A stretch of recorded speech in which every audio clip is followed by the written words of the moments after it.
शिक्षण म्हणजे नक्की काय? फक्त पुस्तकातून मिळवलेलं ज्ञान की ते आपल्याला खऱ्या आयुष्यासाठी तयार करतं? आज आपण एका अशाच भन्नाट शैक्षणिक प्रकल्पाबद्दल बोलणार आहोत. श्री आरण्येश्वर विद्यालय. अरणगावमधला हा प्रकल्प आहे, जिथे विद्यार्थ्यांनी स्वतःचा व्यवसाय सुरू केला आणि त्यातून समाजासमोर एक नवा आदर्श ठेवला. बघा, आपल्या शिक्षण पद्धतीसमोरनं नेहमीच एक मोठा प्रश्न असतो. तो म्हणजे पुस्तकी ज्ञान आणि प्रत्यक्ष आयुष्यात लागणारी कौशल्य यांच्यातली दरी कशी बुजवायची. आणि ह्या प्रश्नाचं एक जबरदस्त उत्तर आपल्याला ह्या प्रकल्पातून मिळतं. चला तर मग सगळ्यात आधी हे समजून घेऊया की आपल्या शिक्षण पद्धतीसमोर नेमकं आव्हान आहे तरी काय. इथे आपल्याला दोन दृष्टिकोनांमधला फरक अगदी स्पष्ट दिसतोय. एका बाजूला आहे आपलं पारंपरिक शिक्षण, जे जास्त करून थिअरी आणि परीक्षांवरच लक्ष देतं. पण दुसरीकडे आहे कमवा आणि शिका पद्धत. ही पद्धत मुलांना प्रॅक्टिकल स्किल्स शिकवते. नुसतं पाठ करायला नाही, तर संकल्पना वापरायला शिकवते. आणि सगळ्यात महत्त्वाचं म्हणजे त्यांना नोकरी मागणारे नाही, तर नोकरी देणारे बनवते. आणि याची गरज ना सगळ्यात जास्त जाणवते ती ग्रामीण भागातल्या आणि सामान्य आर्थिक परिस्थितीतून येणाऱ्या विद्यार्थ्यांना. होतं काय की शाळा तर पूर्ण होते, पण बाजारात जी कौशल्य लागतात ती त्यांच्याकडे नसतात. आणि मग नोकरी मिळवणं हे एक मोठं आव्हान होऊन बसतं. पण याच आव्हानावर मात करण्यासाठी एक खूपच वेगळा आणि प्रभावी उपाय समोर आला. तो म्हणजे कमवा आणि शिका हा उपक्रम. तर कर्मवीर भाऊराव पाटील यांचं कमवा आणि शिका हे जे तत्वज्ञान आहे, त्यातूनच प्रेरणा घेऊन इयत्ता 9वीच्या विद्यार्थ्यांसाठी हा उपक्रम सुरू झाला. उद्देश अगदी साधा आणि सरळ होता. मुलांनी स्वतः एखादी वस्तू बनवावी, ती विकावी आणि या सगळ्यातून त्यांना फायनान्स आणि बिझनेस स्किल्स शिकायला मिळावीत. या उपक्रमाची उद्दिष्टेही अगदी स्पष्ट होती. पहिलं म्हणजे मुलांमध्ये बिझनेस करण्याची मानसिकता तयार करणं. दुसरं म्हणजे त्यांना पॅकेजिंग, सेल्स यांसारखे प्रॅक्टिकल स्किल्स शिकवणं. तिसरं म्हणजे खर्च काय, नफा काय हे सगळं त्यांना प्रत्यक्ष अनुभवायला मिळावं. आणि सगळ्यात महत्त्वाचं म्हणजे स्वतःच्या कमाईतून आपल्या गरजा पूर्ण करून स्वावलंबी बनायला प्रोत्साहन देणं. आता सगळ्यात इंटरेस्टिंग भाग, या विद्यार्थ्यांनी नक्की कोणता व्यवसाय निवडला असेल आणि तो यशस्वी करण्यासाठी त्यांनी काय काय केलं, चला पाहूया. तर ह्या मुलांनी निवड केली श्री आरण्येश्वर सुगंधी उटणे बनवण्याची. एक पारंपरिक उत्पादन, पण ज्याला बाजारात नेहमीच मागणी असते. आणि गंमत म्हणजे त्यांनी जे उत्पादन बनवलं ते अगदी प्रोफेशनल पद्धतीने पॅक केलं होतं, बाजारात विकायला एकदम तयार.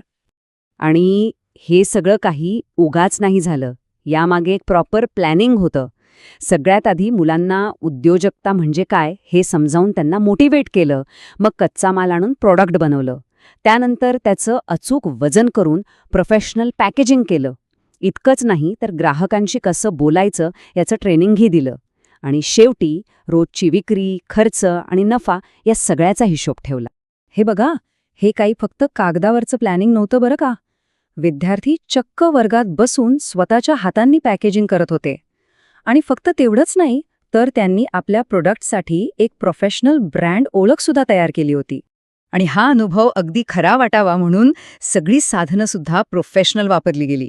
म्हणजे बघा, उच्च प्रतीचा नैसर्गिक कच्चा माल, आकर्षक आणि वॉटरप्रूफ पाऊच, एकदम अचूक वजनासाठी इलेक्ट्रॉनिक काटा आणि पॅकिंगसाठी सीलिंग मशीनसुद्धा. सगळं कसं एकदम परफेक्ट. आता ह्या सगळ्यामुळे विद्यार्थ्यांमध्ये जो बदल झाला ना, तो खरंच कुठल्याही पुस्तकातून शिकता आला नसता. हा बदल होता प्रत्यक्ष अनुभवातून आलेला. सुरुवातीला माहिती या मुलांना विकायला थोडं संकोचल्यासारखं व्हायचं. अरे, विकणं म्हणजे कमीपणाचं काम, असंही काहींना वाटायचं. पण हळूहळू तो संकोच कुठल्या कुठे पळून गेला आणि त्याची जागा घेतली ती स्वतःच्या प्रोडक्टवरच्या आणि स्वतःच्या क्षमतेवरच्या जबरदस्त विश्वासा. आणि हे यश फक्त बोलण्यापुरतं नव्हतं, ते आकड्यांमधूनही दिसलं. एका सर्वेक्षणानुसार जवळपास 90% मुलांनी पॅकेजिंग, सीलिंग, अचूक वजन करणं आणि ग्राहकांशी चांगलं बोलणं ही सगळी कौशल्य यशस्वीपणे शिकून घेतली होती. आता आपण येतोय या कथेच्या क्लायमॅक्सकडे, सगळ्यात महत्त्वाच्या आणि तितक्याच भावनिक भागाकडे.